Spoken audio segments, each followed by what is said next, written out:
去到讲校高4年生的时间，该佛教没有教韩文线上写只小菜五读六就会从佢改变学到做韩语，也影响佢一生音五年生的时间五读六没有表现性格冲动，唔认错的个性按毕业以后为只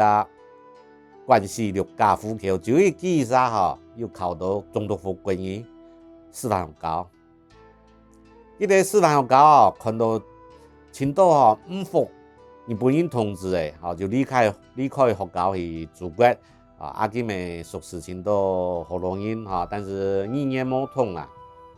有时候去到客家人会通变到很亲切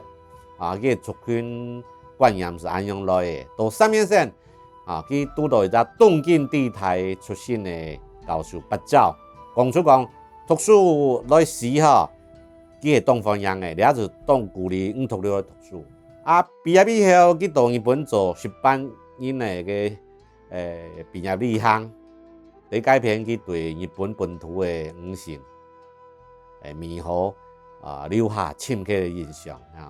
第改变谈到民族主义安样的观念，因为是地道讲日本人统治台湾有差别的台语日本的经验全部有写到父子民也数地背。1920年佢20几岁毕业以后，到故乡的枣门分教从教授去实现甘肃到台湾线上、日本线上有亲切的风格，佢对了安样互相来调感觉冇真赞同不过佢就自家真认真教书线上安样的经验本乡人真尊敬。一方面故乡的人咪当讲线上安样的老线上讲系像日本台人安样当讲人5读6去感受当亲后来佢就拼命去读个西方的杂学还有罗庄的杂学，有土鼻的思想、方言的思想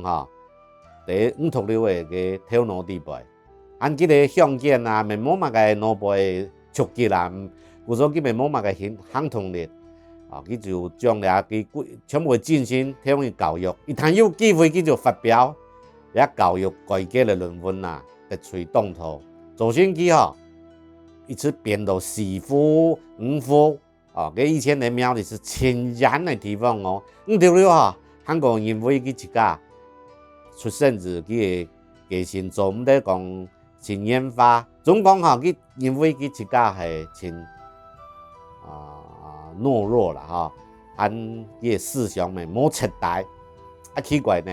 另外一方面佢有一切野火5读6的家先老佢一家讲的佢一家亲母穷养也是真冲突矛盾的唔知内则真系真紧的5读6